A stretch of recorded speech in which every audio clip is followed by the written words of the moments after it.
নমস্কার বন্ধুরা। আমাদের ভাগ্য কি জন্মের আগেই লেখা হয়ে থাকে, না আমাদের কর্ম দ্বারা নির্ধারিত হয়? ভাগ্য শুরু থেকেই এক চর্চার বিষয় রয়েছে। বহু লোকের মান্যতা যে ভাগ্য আমাদের জন্মের আগেই লেখা হয়ে যায়, কিন্তু অনেকজনের মত ভাগ্য কর্মের দ্বারাই নির্ধারিত হয়। ভাগ্য আর কর্ম এর জন্য জানা উচিত, কারণ এর থেকে জানা যায় মনুষ্য পাপ কর্ম নিজের পূর্বজন্মের কৃতকর্মের জন্য পায়, না মনুষ্য নিজে তার ভাগ্যের নির্মাণ করে আর খারাপ করে। এই ভিডিওতে জানবেন ভাগ্য আর কর্মের মধ্যে অধিক শক্তিশালী কে, কেন, আর সত্যিই কি আমাদের ভাগ্য কর্ম দ্বারা নির্ধারিত হয়? এই বিষয়ে গরুড় পুরাণ, হিন্দু ধর্মগ্রন্থ আর আচার্য চাণক্যনীতিতে কি বলেছেন, এর সাথে মুসলিম, ঈসাই আর অন্য ধর্মতে কি লিখেছে সেটাও এই ভিডিওতে আগে দেখবেন।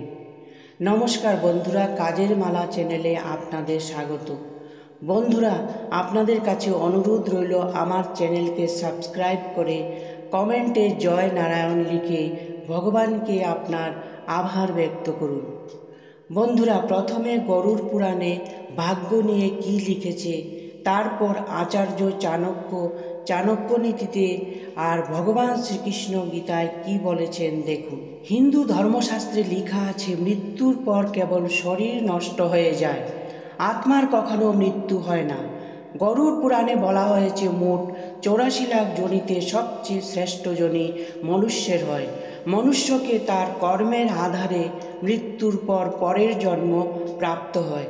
তার মানে মৃত্যুর পর আপনার পরের জন্ম কোন জনিতে হবে তা আগের থেকেই নির্ধারিত করা আছে। অর্থাৎ মনুষ্য যেমন কর্ম করবে সেই আধারে তার জন্ম নির্ধারিত হবে।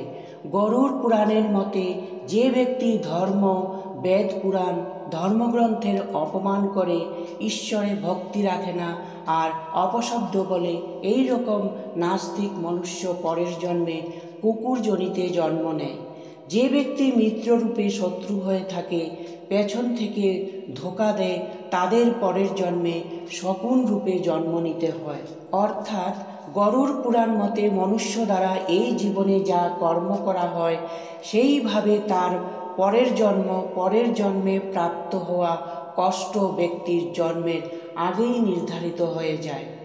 বন্ধুরা, আচার্য চাণক্যের মতে ব্যক্তি নিজের কর্ম দ্বারা মৃত্যুকেও প্রভাবিত করতে পারে। আচার্য চাণক্যনীতিতে বলেছে, যে কোনো মনুষ্যের ভাগ্যের 5 বস্তু মার গর্ভেই নির্ধারিত হয়ে যায়।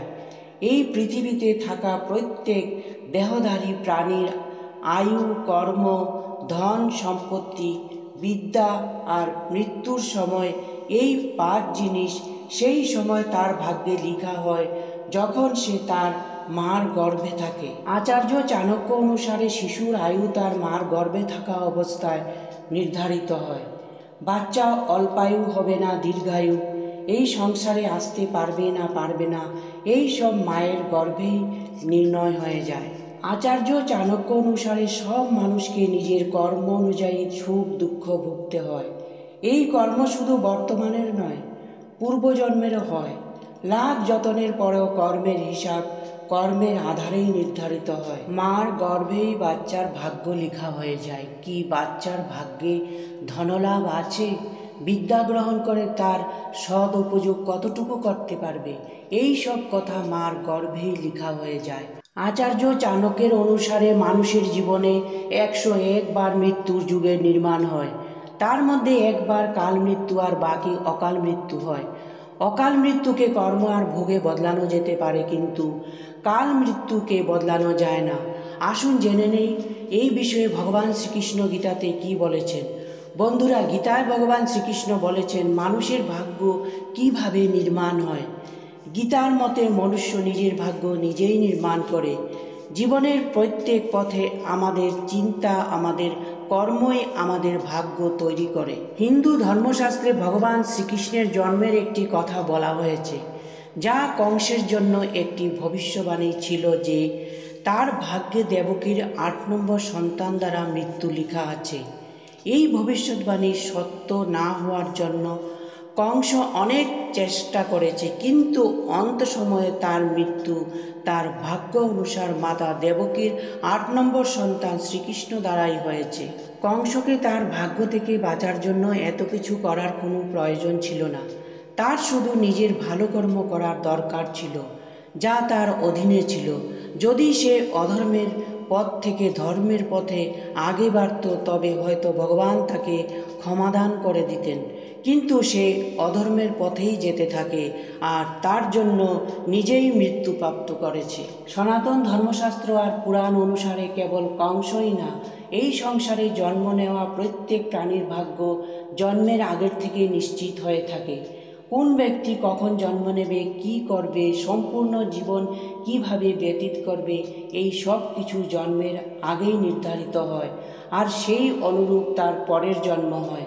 তার মানে এই না যে আমরা সব কিছু ভাগ্যের উপরেই ছেড়ে বসে থাকি, কারণ ভাগ্য কর্ম দ্বারা বদলানো যায়।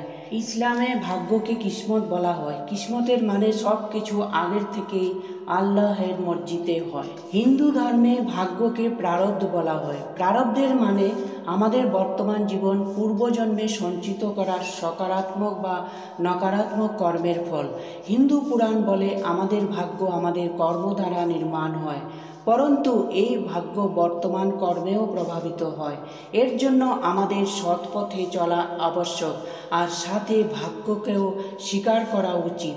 বাইবেলের মতে আমাদের পৃথিবীতে কর্ম ভাগ্য থেকে বড় ভূমিকা নিভায়। বাইবেল বলে পরমেশ্বর মানুষকে তার কর্ম অনুসারে তাকে সাথে রাখে আর তাকে সমস্ত বিপদ থেকে রক্ষা করে। যে কর্মকে ভাগ্য থেকে বেশি বিশ্বাস করে, ঈশ্বর তার কর্মকে নিয়তিতে বদলে দেয়। বন্ধুরা, আপনারা কখনো চিন্তা করেছেন কর্ম আর ভাগ্যের মধ্যে শ্রেষ্ঠ কে? ভাগ্য আর কর্মের মধ্যে কে বেশি মহত্বপূর্ণ? এটা খুবই বিবাদাস্পদ আর ব্যক্তিগত প্রশ্ন। কেউ বলে ভাগ্যই সব কিছু, অন্যরা বলে কর্মই সব কিছু হয়। কিন্তু অনেক লোক মানে ভাগ্য আর কর্ম দুটোই মহত্বপূর্ণ। পুরাণ অনুসারে ভাগ্য আর কর্মতে কর্মকে শ্রেষ্ঠ বলা হয়েছে, কারণ ভাগ্যের উপর আমাদের কোনো নিয়ন্ত্রণ নেই, কিন্তু কর্মতে আছে। কর্ম দ্বারা আমরা সব কিছু প্রাপ্ত করতে পারি। অন্য শব্দতে বললে কর্মফলই ভাগ্য, কর্ম দিয়েই ভাগ্যের নির্মাণ হয়। এর জন্য কর্মকেই শ্রেষ্ঠ বলা হয়েছে। আমরাও ভাবি ভাগ্য আর কর্ম দুটোই মহত্বপূর্ণ, পরন্তু কর্ম ভাগ্য থেকে অধিক মহত্বপূর্ণ হয়, কারণ কর্ম আমাদের নিয়ন্ত্রণে থাকে, ভাগ্য আমাদের নিয়ন্ত্রণে থাকে না। কর্ম দ্বারা আমরা আমাদের ভাগ্যকে বদলাতে পারি, কিন্তু ভাগ্য দ্বারা কর্ম ঠিক করা যায় না। যদি আপনি খুব পরিশ্রম করে সফল ব্যক্তি হন, তবে সেও আপনার কর্ম দ্বারাই হয়, মানে আপনাকে কর্ম করে যেতে হবে। যদি আপনি সব কিছু ভাগ্যের উপর ছেড়ে দেন, তবে আপনি কখনো সফল হতে পারবেন না। বন্ধুরা, ভাগ্য আর কর্ম সম্পূর্ণরূপে আপনার সাথে জড়িত। আশা করি ভাগ্য কর্মের এই ভিডিও আপনাদের ভালো লেগেছে।